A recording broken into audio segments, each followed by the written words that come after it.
Zoti Goxha, mirëmbrëma. Mirëmbrëma juve.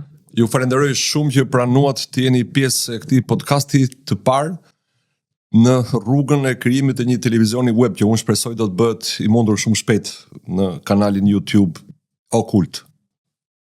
Është kënaqësi për mua kjo ftesa juaj në këtë podcastin, po edhe pse ndonjëherë në jetë time nuk kam marrë pjesë ose diskutuar për çështje konspiracionesh dhe kështu, dhe më duk interesante edhe nga ideja që keni krijuar dhe mënyra se si po i shtjelloni. Konspiracion janë ato që nuk pranohen sot, por pranohen pas 6 muajsh. Nga elita, nga mediat e rrymës kryesore. Dhe besoj që temat për cilët do flasim sot na japin të drejtë në çdo rast.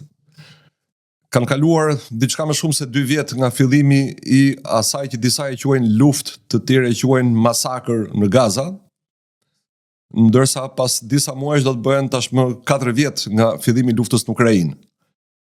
2 luftra për të cilat unë, ju dhe njerëz të tjerë kemi pasur pikpamje të kundërta nga ajo që na shërbiu nga diplomacia botërore dhe nga mediat e rrymës kryesore në botë, por besoj që ne nuk kemi bërë konspiracion.